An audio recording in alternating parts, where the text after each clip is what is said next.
Alors, effectivement, vous aussi, le pouvoir est en train de faire planer une sorte d'épée de Damoclès sur votre tête avec l'affaire Ndiaga Diouf. Mais mieux, il est en train de fouiller aussi votre gestion au sein de la mairie. Est-ce que vous ne craignez pas, en tout cas, qu'on vous balance en tout cas des pots de banane pour vous exclure à ces élections locales? Mais ça ne surprendrait personne. Mais c'est la raison pour laquelle j'ai averti qui de droit, c'est l'opinion. Et Khalifa Sall, peut-être je peux le prendre en témoin. Parce que quand il y a eu ce problème, j'ai été le premier dans son entourage à lui dire il faut élever la voix. Et dans son entourage, malheureusement, j'ai été mis en minorité. Et la suite, on la connaît. Donc j'avertis dès à présent pour que les gens sachent que l'inspection, excusez-moi encore, la Cour des comptes est à la mairie de Mermoz-Sacré-Cœur, ce qui est tout à fait normal. Ils font leur travail, mais il ne faut pas qu'on vienne nous raconter après n'importe quoi. Je rappelle que mon mandat a expiré depuis 2019. Donc ils auraient dû trouver des voies et moyens pour venir m'auditer avant la fin de mon mandat. Je rappelle que je suis actuellement hors mandat depuis presque 2 ans et demi. Donc, ils viennent aujourd'hui, je leur souhaite la bienvenue, mais j'ai le droit, parce que ce sont des fonctionnaires. Ce n'est pas vraiment la Cour des comptes qui me dérange. C'est ce que l'État, ce que les autorités de cet État font de ces corps de contrôle. Et comme disent les Wolofs, qui disent dans une expression, ça veut dire que je ne vais pas attendre qu'on fasse un remake de l'histoire de la mairie de Dakar. Non. Je dis tout de suite que la Cour des comptes est là. Je leur souhaite la bienvenue. Je leur demande de faire leur travail dans les meilleures conditions et de rendre leurs conclusions. Là, vous ouvrez le parapluie, là. Vous avez des choses à vous reprocher? Pas du tout. Pas du tout. Parce que, écoutez, quand vous savez depuis plus de 10 ans qu'on vous surveille comme du lait sur le feu, à la limite même, je vais peut-être vous faire une révélation. L'inspection de la Cour des comptes me fait un peu sourire. Parce que moi, je suis surveillé et contrôlé directement au niveau de la perception. Mes actes, tous mes actes sont contrôlés. Vous ne verrez pas un marché de la commune de Mermoz-Sacré-Cœur qui ne soit pas exécuté.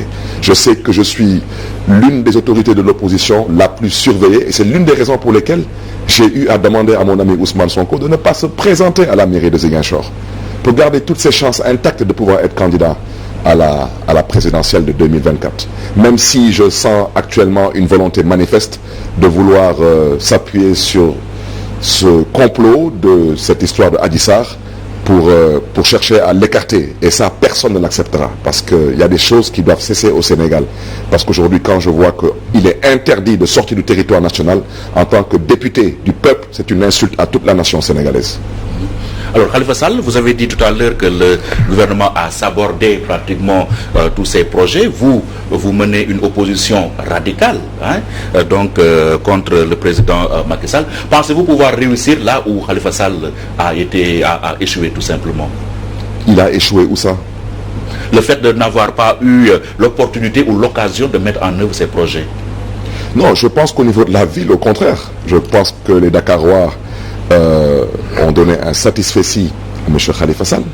Et c'est dommage que M. Khalifa Sall ait choisi de ne pas porter à la connaissance du public le rapport de l'inspection générale d'État, qui était tout de même un rapport encourageant. Et j'ai dit, moi, me concernant, le rapport de la Cour des comptes, je le porterai à la connaissance du public. Parce qu'on ne peut pas s'amuser à nous faire croire qu'une gestion publique est confidentielle. Non, je suis désolé. Ça n'engage que les fonctionnaires. Parce que c'est une bataille d'opinion. Et jusqu'à preuve du contraire, je reste convaincu des conclusions de l'enquête. De l'enquête concernant la ville de Dakar. Oui. C'était la mairie de Mermoz-Sacré-Cœur. Ah, bien sûr que je vais le publier. Je n'accepterai pas que... C'est-à-dire que quelles que soient les conclusions de la Cour des comptes, je vais le publier et je vais le commenter. Ça est dans un sens ou dans un autre. Et je vous dis, honnêtement, je rends grâce à Dieu et je salue au passage toute l'administration de la commune de Mermoz-Sacré-Cœur. Oui. Dans une élection, il y a le coefficient personnel du candidat, mais il y a également l'appareil. Sur quel appareil vous comptez vous appuyer pour arriver à vos fins, c'est-à-dire devenir maire de Dakar? D'abord, sur la confiance du peuple de Dakar. Je marche dans la rue, je m'assois dans des grandes places, je discute avec les Dakarois. C'est la première chose. Et ensuite, je compte y participer avec le concours de toute l'opposition sénégalaise. Et je répète, beaucoup de gens me parlent de mon groupe. Je n'appartiens à aucun parti politique. J'ai dit, je répète, je persiste et signe que Khalifa Sall est un ami, un grand frère, mon leader politique et mon candidat à l'élection présidentielle. Mais que je sache, Khalifa Sall n'est à la tête d'aucun parti politique. Et Khalifa Sall, la coalition Tahaou Dakar ou Tahaou Sénégal, ils m'entendent tous. J'ai toujours dit qu'il fallait la structurer. À part Khalifa Sall, personne n'occupe un poste de responsabilité dans cette coalition. C'est un choix que Khalifa Sall... Excusez-moi. C'est une critique que vous lui faites, que vous faites à Khalifa Sall. Pas du tout, parce que si c'était pour critiquer... Vous savez, en fait, je n'ai pas de temps pour critiquer les gens. Moi, je dis ce que je dois dire aux gens et je leur dis où je dois le dire. Et quand j'en ai terminé avec, je passe à autre chose. On a choisi d'accompagner Khalifa Sall. Il a choisi de ne pas créer de parti. Il a choisi de ne pas structurer la coalition. On le respecte et nous tous, nous avons accepté de l'accompagner dans cela.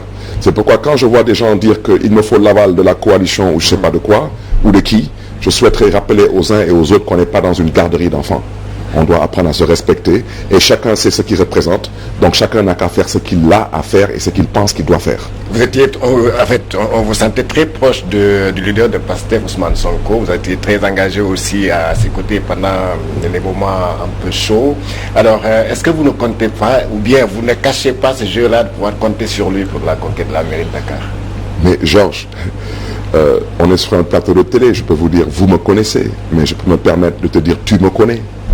Parce que nous sommes de la même génération, nous habitons la même commune, et je ne suis pas un joueur. Ousmane Sonko est quelqu'un pour qui j'ai de l'amitié, et c'est sincère à moi.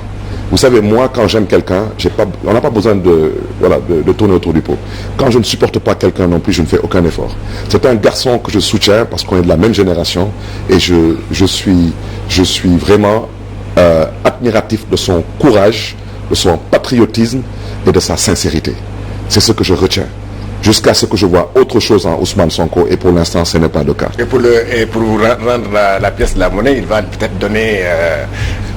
l'ordre à son médias, soutenir de PASTEF, par exemple. Est-ce une vue de l'esprit? Mais ce n'est pas une vue de l'esprit. Aujourd'hui, nous devons avoir l'honnêteté intellectuelle de reconnaître que le PASTEF, aujourd'hui, est une composante essentielle de l'opposition.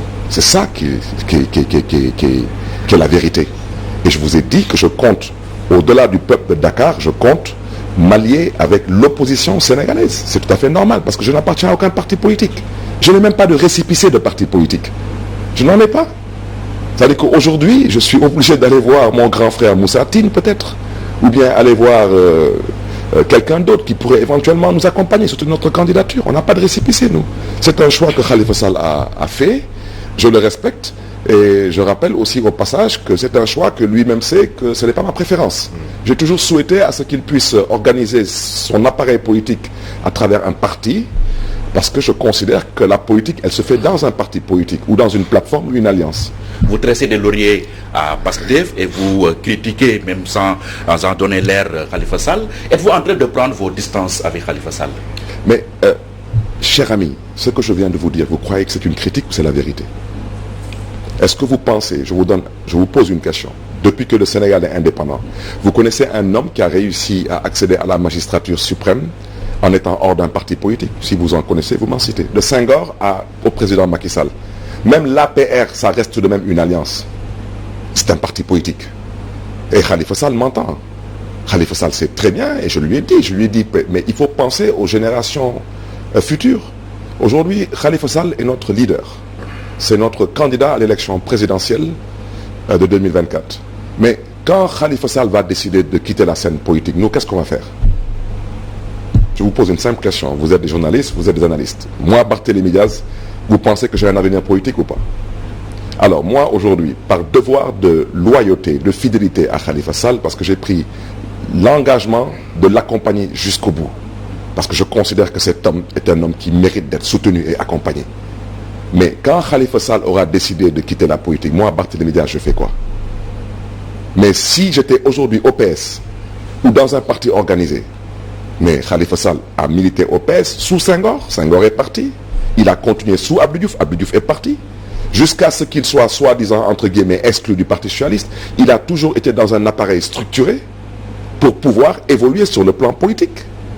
Et c'est ça la vérité. Aujourd'hui, qu'on refuse d'organiser la plateforme Tahaou Dakar ou Tahaou Sénégal en parti politique, je prends acte. Mais si aujourd'hui je crée un mouvement, si je crée aujourd'hui un parti politique, qu'est-ce qu'on va dire? Je souhaiterais dire au passage, en toute modestie aussi, que si je crée un mouvement ou un parti politique, je ne serai pas seul. Parce que tout de même, je sais ce que je représente. Je le dis en toute modestie tout de même, parce que je l'ai travaillé. Je n'ai pas été à la remorque d'un quelconque leader politique. Aujourd'hui, c'est facile, on dit, on candidate à la mairie de Dakar, eh ben, il y a beaucoup de bruit. Mais quand c'est l'heure de candidater pour aller en prison, je suis seul. Quand c'est l'heure de candidater pour faire face au régime, je suis seul. Quand c'est l'heure de candidater pour porter un combat, en grande partie, ou pour financer un combat, je suis seul.